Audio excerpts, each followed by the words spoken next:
मुजफ्फरपुर। दोबारा कहो इसी बात को, सामने करो। सामने मल विक्षेप आवरण क्या होता है और इसे कैसे दूर करें?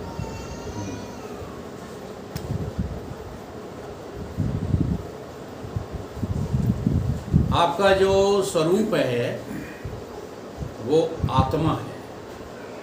आपका स्वरूप देह नहीं है। और देह कितनी होती हैं? 3। ठीक है। ये 3 देह 5 देहों के नाम से जाने जाते हैं, जिनको पंचकोश कहते हैं। आत्मा आवृत है किससे? पंचकोशों से। वो कौन कौन से हैं पंचकोश? तो आप ऊपर से चलिए। अन्नमय कोश, प्राणमय कोश, मनोमय कोश, विज्ञानमय कोश और आनंदमय कोश। इन 5 कोशों से ये आत्मा ढका हुआ है। आवरण माने क्या होता है? ढका रहना। ठीक है।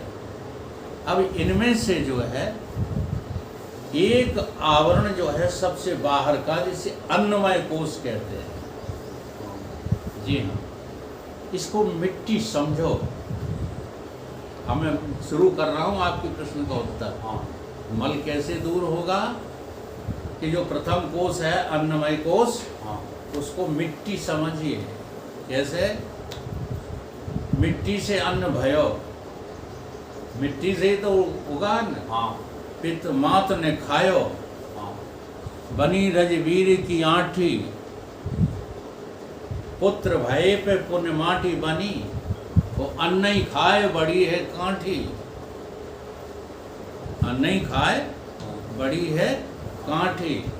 तो करे तू विज्ञान तू अभिमान कि मैं देह हूँ, मेरी देह है। ये चेतन ने लगाए ली गांठी। क्या लगा ली? गांठी। हाँ, ये गांठी लगा ली, क्योंकि तूने अन्न को मैं मेरा कहने लगा, तो लग गई गांठी कि नहीं? जबकि अन्न मैं नहीं हूँ, अन्न मेरा नहीं है, इनसे मेरा कोई वास्ता ही नहीं है। लेकिन हम तो गांठी लगा बैठे। अब कहा तो पेट की खातिर कुछ करना तो पड़ेगा ही, हैं? कहित विज्ञानानंद, हाँ, कि अंत में होएगी ये माटी की माटी के सिवा इसको कहीं जगह नहीं है। अब जो मिट्टी है वास्तव में उसे मिट्टी स्वीकार कर लेना मल दूर करना है। ये है मल।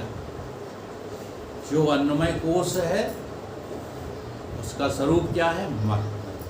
जो शरीर को मैं कह करके दुनिया में लगे पड़े हैं, देखो दुनिया में वही लगे पड़े हैं जो अन्नमय कोश को मैं कहते हैं। तुम चाहे जितनी चालाकी बुद्धिमानी से चलो, तुम अभी दुनिया में इंटरेस्टेड हो तो यू आर ओनली बॉडी। आप शरीर के अलावा भी कुछ नहीं, ब्रह्म ब्रह्म रटते रहो। आप हो नहीं ब्रह्म ब्रह्म कुछ भी। न ब्रह्म हो तुम, न जीव भी नहीं हो। अभी तो तुम केवल स्थूल शरीर बन करके घूमते फिर रहे हो। ये है मल। समझ में आ गया मल? हाँ, स्थूल शरीर की संरचना और इसके धर्म सब मल हैं, मल। और इस मलबे को अपने ऊपर रखे हुए तुम घूम रहे हो। मैं फलाना हूँ, मैं ढीका हूँ, ये हूँ, मैं वो हूँ, फोटो खिंचवाते फिरते हो। ये सब मल है। और विक्षेप, अब विक्षेप जो है किससे होता है? विक्षेप में रजोगुण की परम आवश्यकता होती है। रजोगुण, तमोगुण और सतोगुण जब आपस में गुण गुण में बरतते हैं तो क्रिया होनी चालू हो जाती है। और जहाँ क्रिया है वहाँ विक्षेप है। अर्थात मनोमय कोश, प्राणमय कोश और विज्ञानमय कोश। आपके मन, बुद्धि, चित्त, अहंकार आदि, इनमें सब में अहंकार भरा पड़ा है। इन सब का अभिमान तुम लादे फिरते हो। जी हाँ, सब का अभिमान लादे फिरते हो। मैं ज्ञानी हूँ। मैं कौन हूँ? ज्ञानी। ये किसका अभिमान है? बुद्धि बुद्धि का। मैं 4 घंटे ध्यान पर बैठता हूँ, ये किसका अभिमान है? मन का। हाँ, मेरे समान जो है कोई दानी नहीं है, ये किसका धर्म है? अहंकार का। ठीक है, हमारे चिंतन के सामने तुम्हारा चिंतन फीका है, ये किसका अभिमान है? चित्त का। तो मन बुद्धि चित्त अहंकार अभिमान करने के लिए नहीं है, समझने के लिए है कि ये विक्षेप पैदा करते हैं। अगर मन बुद्धि चित्त अहंकार के स्वरूप को तुम जान गए तो विक्षेप दूर हो जाएगा। फिर तुम कहोगे ना हम अहंकार, अहंकारो ना हम, चित्तान ना हम, न बुद्धि, हाँ न जो है मन, मैं इनमें से कुछ भी नहीं हूँ और ये मेरे, ये है विक्षेप। अर्थात प्राणमय कोश, विज्ञानमय कोश और मनोमय कोश, ये तीनों जो है विक्षेप पैदा करते हैं। इनको अपने से हटा दो तो विक्षेप दूर हो जाएगा। अब बचेगा केवल आनंदमय कोश, बचेगा केवल इन दोनों शरीरों का कारण। तो कारण ही क्या है?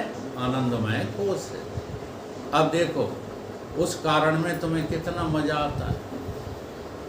रात को जब सुसुप्ति में चले जाते हो, हाँ, तो अच्छा लगता है कि खराब लगता है? अच्छा लगता है। छोटे छोटे बच्चों को हम जगाते हैं तो वो कहते हैं बाबा 5 मिनट, बाबा 5 मिनट और सो लेने। क्यों? 5 मिनट में क्या हो जाएगा?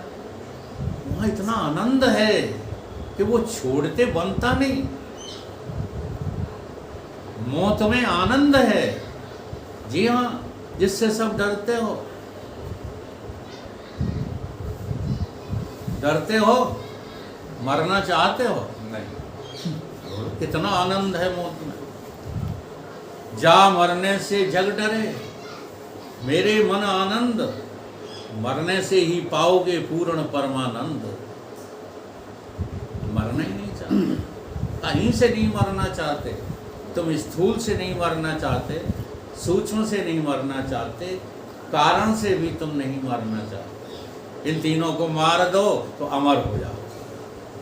तो आवरण क्या है? आवरण समझ में आया कि नहीं आया? तुम्हारा कारण शरीर ही आवरण है, आनंदमय कोश ही आवरण है। आनंदमय कोश की ये स्थिति है कि जैसे कहीं पर खजाना दबा पड़ा हो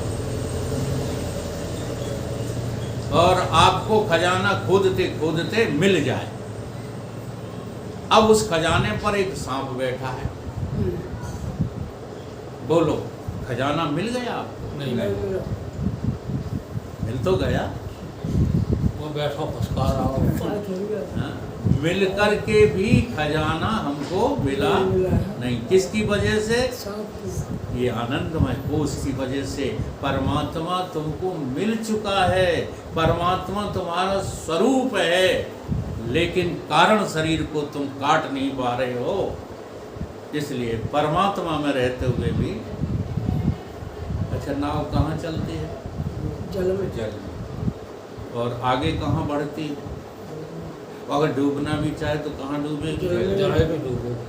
पानी में रहे, पानी में चले, आधार भी तेरा पानी है, और फिर भी पानी को न समझ पाए तो धिक्कार तेरी जिंदगानी। धिक्कार है तुझे। सब कुछ आत्मा में हो रहा है, आत्मा में ही मिट रहा है। आत्मा ही सबको आश्रय दिए हुए है। इसलिए इस कारण शरीर को ही क्या कहते हैं? आवरण। तो मल, विक्षेप, आवरण, इन तीनों को समझ करके और गुरु की सहायता से इनको हटा दीजिए। इसी जन्म में आपको अपना आत्मबोध हो जाएगा। इसमें कोई संशय की आवश्यकता